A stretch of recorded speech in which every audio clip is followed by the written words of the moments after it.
Okay, I wanted to show you one of my inventions. Now, there's two things I love above all else. The same reason I praise the 60mm 2.8 D series autofocus macro Nikkor, because that is the Swiss Army knife of lenses. I've got some light mods that you can't buy at any store, B&H Photo. Doesn't matter where the hell you go, you can't buy them. You have to make them yourself. It only takes a few minutes while you're sitting there scratching your fanny in front of the television set, watching reruns of the Kardashians or whatever the hell you watch. Why don't you build one of these? Now, this costs about $5.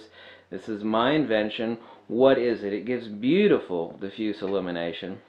Now, it is collapsible. The two things that I love most are dual use, if not more, and collapsible.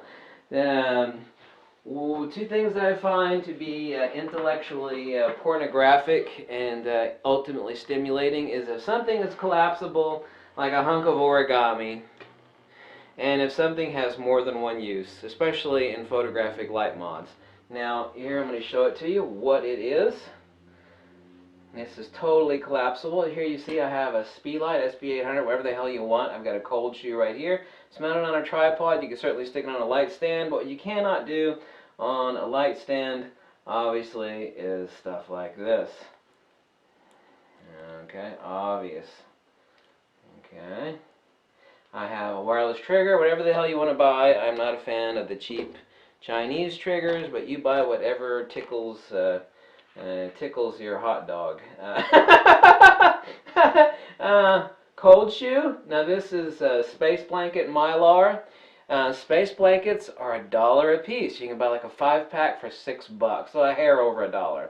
And you can actually make about 6 of these. A space blanket is pretty damn big. I use some of the industrial Elmer's paste. It's like Elmer's glue, except it's a little bit thicker. You can get it at your hobby store. Now, all of these pieces are made out of thick cardstock, except for the base piece here, which is made out of a sheet of plastic. You can also get it at your hobby store. You can buy a big sheet of it for about $4. Ultimately, if you have most of these materials already, including the space blanket, which you should already have, the cost on this is about $4 or $5. Incredibly, incredibly useful. Completely collapsible. Let me actually turn this off and show you how simple this little device is. Let me turn some lighting on here. There we go. Oh, I forgot I screwed this in with a screwdriver. This is a little cold shoe to a 1/4-inch adapter on the bottom. I told you in the many prior videos that you should have a pocket full of these. They're only $2. Okay, you see there? Now,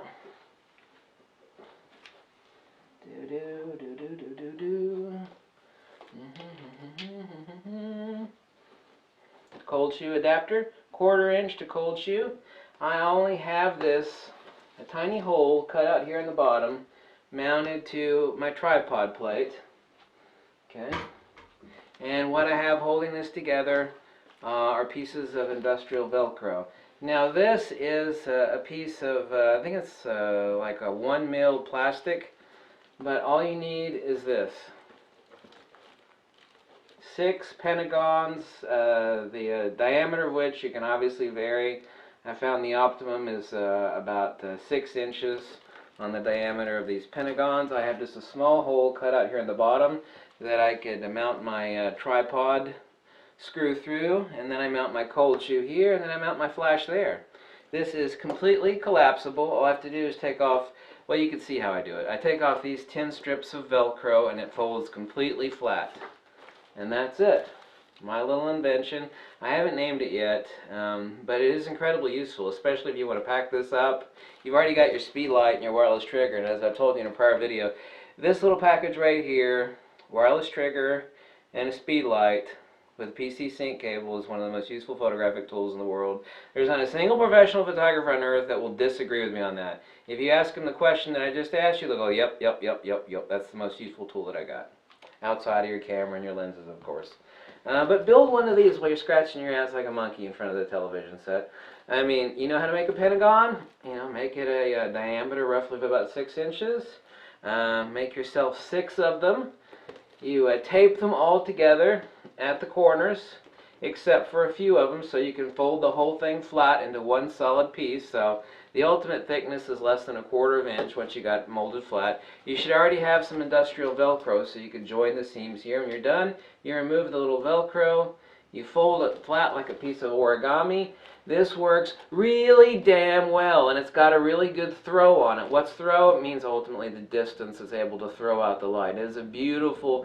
You're thinking, well, why wouldn't you want them perfectly mirrored? You know, you kind of glued the Mylar in there, kind of crinkly and wavy with bubbles in there. You know what? Not only does it not matter, but that crinkly sort of ruffled look actually adds to the diffusion and the awesome character of the light. So I actually wouldn't want them perfectly flat, like cutting out, you know, 6 pentagons of perfectly flat mirrors.